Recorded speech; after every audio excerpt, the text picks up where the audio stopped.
You wake up every morning with a choice, but you don't know you're making it. In the first 60 seconds of consciousness, before you even open your eyes, your mind is already calculating. What will you avoid today? What confrontation will you dodge? What opportunity will you let slip by because it feels too risky, too uncertain, too dangerous? This isn't living. This is surviving. And there's a massive difference between the two that most people will never understand. Today, I'm going to show you how to tear down the invisible prison that's been built around your potential. Not with motivation. Not with positive thinking. But with surgical precision and strategic ruthlessness. Because the enemy isn't fear itself, it's the sophisticated system of control that uses fear to keep you exactly where you are. Every empire, every system of power, every structure that seeks to control human behavior operates on one fundamental principle: predictability. They need to know how you'll react. They need to know your limits. They need to know exactly how much pressure it takes to make you back down, shut up, and fall in line. And the most elegant weapon in this arsenal isn't force. It's fear. But not the raw, primal fear of immediate danger. That kind of fear keeps you alive. No, I'm talking about manufactured fear, the kind that's carefully cultivated, systematically installed, and strategically maintained to keep you manageable. Think about it. From the moment you could understand language, you were taught what to be afraid of. Not by enemies, but by the people who claimed to love you most. Your parents told you to fear strangers, your teachers told you to fear failure, your government told you to fear chaos, your religion told you to fear judgment. And slowly, methodically, your natural courage was replaced with calculated caution. But here's what they never told you: every fear you carry was designed by someone else for their benefit, not yours. Your fear of speaking up keeps toxic people in power. Your fear of taking risks keeps you dependent on systems that profit from your compliance. Your fear of standing out keeps you competing with other scared people instead of building something extraordinary. The powerful understand this. They know that a man controlled by fear is more valuable than a man controlled by chains, because the man in chains knows he's imprisoned. The man controlled by fear believes he's making free choices. Let me dissect exactly how this works. Fear doesn't operate in the present moment. It operates in the projection of future consequences. You're not afraid of speaking your mind right now. You're afraid of what might happen if you do. You're not afraid of starting that business today. You're afraid of the possibility of failing next year. You're not afraid of approaching that person. You're afraid of the potential rejection that hasn't even occurred. This is the first crack in the system. Fear almost never deals with actual reality.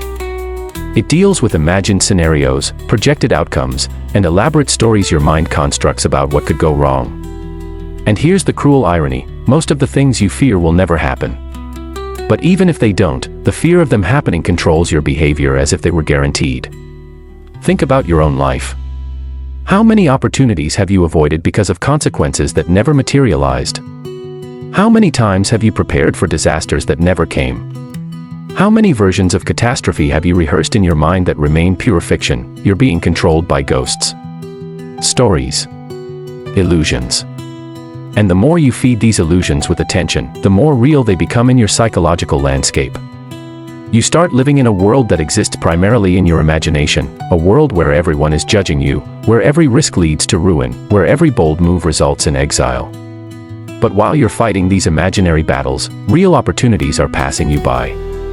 Real connections are being missed. Real power is being abandoned. You're so busy protecting yourself from threats that don't exist that you never build the strength to handle threats that do. Here's a truth that will disturb you: you weren't born afraid. You were trained to be afraid. Just like a wild animal can be domesticated through a careful process of reward and punishment, human beings can be conditioned to police their own behavior, limit their own potential, and accept restrictions they never consciously agreed to. The process is subtle but devastatingly effective. First, you're taught that certain behaviors are dangerous not because they actually harm you, but because they threaten the existing order. Speaking up is disrespectful. Taking risks is irresponsible. Standing out is arrogant. Questioning authority is rebellious. Then, you're rewarded for compliance. Good grades for following instructions. Social approval for fitting in. Financial security for staying predictable. And slowly, without realizing it, you begin to value safety more than growth, approval more than authenticity, comfort more than achievement. The final stage is when you internalize the system so completely that you no longer need external enforcement. You become your own prison guard. You silence yourself before anyone else can. You limit yourself before anyone else needs to. You become so afraid of disappointing others that you guarantee disappointing yourself. This is psychological castration. Not the removal of physical capability, but the systematic elimination of the will to use it. And it's so effective because it feels like wisdom. It feels like maturity. It feels like being responsible. But let me ask you something, responsible to whom? Who benefits when you play small? Who profits when you stay quiet? Who gains power when you choose safety over significance? The system sells you a story. If you follow the rules, if you stay in line, if you don't rock the boat, you'll be protected. You'll be safe. You'll be secure. But this is the greatest lie ever told, because the system that promises to protect you is the same system that needs you to remain weak to survive. Think about every institution in your life. Your job promises security in exchange for your best years and your creative energy. Your government promises safety in exchange for your freedom and your privacy. Your relationships promise comfort in exchange for your growth and your individuality. Even your own family often demands loyalty in exchange for your dreams and your independence. And what do you get in return? The illusion of safety. Not actual safety, because there is no such thing but the feeling of safety. The psychological comfort of believing someone else is responsible for your well-being, your future, your success. But here's what happens when you accept this deal: you don't become safer. You become more vulnerable. Because when you give up your power to protect yourself, when you surrender your ability to create your own security, when you trade your sovereignty for the promise of being taken care of, you become completely dependent on systems that can change, disappear, or betray you at any moment. The man who builds his own strength, who develops his own skills, who creates his own opportunities, who cultivates his own resources, this man is truly secure. Not because nothing can touch him, but because he can rebuild whatever gets destroyed. He can adapt to whatever changes. He can survive whatever collapses. The man who depends on others for his security is always one decision away from disaster. One economic shift away from poverty. One relationship away from loneliness. One system failure away from chaos. Now let me show you exactly how fear is used to control your behavior. It's not random. It's not accidental. It follows predictable patterns that, once you recognize them, lose their power over you. The first technique is amplification. Take a small risk and blow it out of proportion. Make starting a business feel like gambling with your family's future. Make speaking up feel like career suicide. Make being authentic feel like social exile. The actual consequences are usually minor and manageable, but they're presented as catastrophic and permanent. The second technique is isolation. Make you believe you're the only one who struggles with these fears. Make you think everyone else is braver, smarter, more capable. Make you feel like an imposter, like a fraud, like someone who doesn't belong in the arena with the real players. This keeps you from seeking mentors, forming alliances, or learning from others who faced similar challenges. The third technique is timing manipulation. Make you believe that the perfect moment is somewhere in the future. When you have more experience. When you have more money. When you have more connections. When the market is better. When you're more confident. This keeps you perpetually preparing for a moment that never arrives, because the perfect moment is always just out of reach. The fourth technique is complexity inflation. Make simple problems seem impossibly complicated. Make starting feel overwhelming by focusing on all the steps instead of just the first one.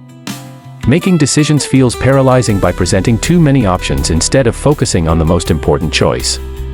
Make action feel dangerous by highlighting every possible thing that could go wrong instead of everything that could go right. The fifth technique is identity attachment. Make you believe that failure reflects your character rather than your actions. Make you think that being rejected means you're unworthy rather than incompatible. Make you assume that making mistakes means you're inadequate rather than learning. This makes every risk feel like a threat to your sense of self rather than just a potential outcome to manage. Here's how you break free from all of this. You stop accepting other people's definitions of risk, safety, success, and failure. You go back to first principles and decide for yourself what these things actually mean. What is risk, really? It's the possibility of an outcome you don't prefer. That's it. Not death. Not destruction.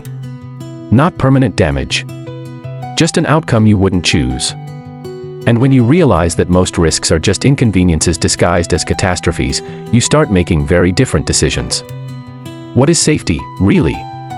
It's not the absence of danger. It's the presence of capability.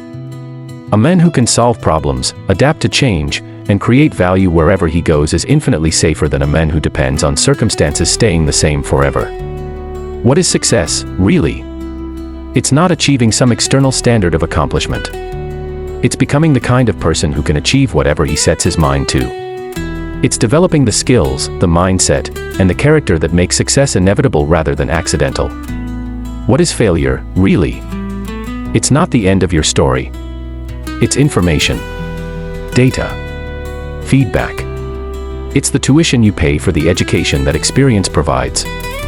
And when you realize that failure is just an expensive education, you stop avoiding it and start harvesting its lessons.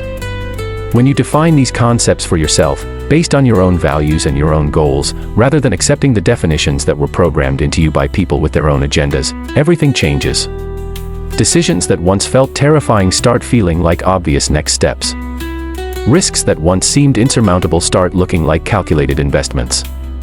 Challenges that once felt overwhelming start appearing as opportunities to grow stronger. But knowledge alone isn't enough. You need to develop what I call the strategic mindset, the ability to see beyond the immediate emotional response to the long-term consequences of your choices. This means asking different questions when fear arises. Instead of, what if this goes wrong, ask, what if this goes right? Instead of, what will people think, ask, what will I think of myself if I don't try? Instead of, what could I lose, ask, what am I already losing by waiting? Instead of, am I ready, ask, will I ever be more ready than I am right now? The strategic mindset also means understanding that every choice you make is a vote for the kind of person you want to become. Every time you choose comfort over growth, you're voting to remain the same. Every time you choose safety over significance, you're voting to stay small. Every time you choose approval over authenticity, you're voting to live someone else's life instead of your own. But every time you choose growth over comfort, you're voting to become stronger. Every time you choose significance over safety, you're voting to matter. Every time you choose authenticity over approval, you're voting to live on your own terms. Here's something that will surprise you: courage isn't the absence of fear. Courage is feeling the fear and taking action anyway. But more than that, courage is understanding that the thing you're afraid of is usually less dangerous than the thing you're avoiding by being afraid. You're afraid of rejection, but you should be more afraid of never knowing your true potential. You're afraid of failure, but you should be more afraid of succeeding at something that doesn't matter. You're afraid of being criticized, but you should be more afraid of never doing anything worth criticizing. The most successful people in the world aren't fearless. They're fearful. They feel fear intensely, but they've learned to interpret it differently. They see fear as a compass pointing toward growth rather than a wall blocking their path. They understand that the things that scare them most are usually the things that will transform them most. This is the paradox of courage: the more you run from fear, the more it controls you. The more you run toward fear, the more it reveals itself to be a paper tiger, impressive from a distance, but powerless up close. When you start taking action despite fear, something remarkable happens. Each act of courage makes the next one easier. Each risk you take successfully expands your comfort zone. Each fear you face and survive proves to you that you're stronger than you thought. This creates what I call the compound effect of boldness. Just like compound interest grows money exponentially over time, compound boldness grows your capacity for achievement exponentially over time. The person who takes one scary action per day is not just 365 times bolder at the end of the year, they're exponentially more capable, more confident, more powerful. But the reverse is also true. Each time you give in to fear, you make the next surrender easier. Each risk you avoid reinforces the belief that you're not capable of handling uncertainty. Each fear you feed grows stronger and more demanding. This is why there's no such thing as standing still in life. You're either growing or shrinking, expanding or contracting, becoming more courageous or more cowardly. And the direction you're moving is determined by the small choices you make every single day. The ultimate freedom isn't political or economic. It's psychological. It's the freedom to act according to your own values and goals rather than according to other people's fears and expectations. It's the freedom to pursue what matters to you rather than what impresses others. It's the freedom to become who you're meant to be rather than who you've been told to be. This freedom can't be given to you by any government, any system, any authority. It can only be taken by you, from yourself. It requires you to fire yourself as your own prison guard. It requires you to stop enforcing limitations that were never yours to begin with. And when you claim this freedom, when you refuse to be controlled by manufactured fears and imaginary threats, when you start making decisions based on opportunity rather than avoiding catastrophe, you don't just change your own life. You give everyone around you permission to do the same. You become what psychologists call a permission giver, someone whose boldness gives others courage, whose authenticity gives others freedom, whose refusal to accept limitations shows others what's possible. So here's your choice. You can continue living in the prison of other people's fears, following scripts written by people who don't know you, avoiding risks defined by people who don't share your dreams, playing it safe according to standards set by people who've never accomplished what you want to accomplish. Or you can recognize that fear is just information, that risk is just possibility, that failure is just education, and that the only real failure is failing to try. You can decide that your dreams are worth more than other people's comfort, that your growth is more important than their approval, that your potential is more valuable than their predictability. The choice is yours. It's always been yours. The question is, what are you going to do with it? Because on the other side of fear isn't just success or achievement or accomplishment.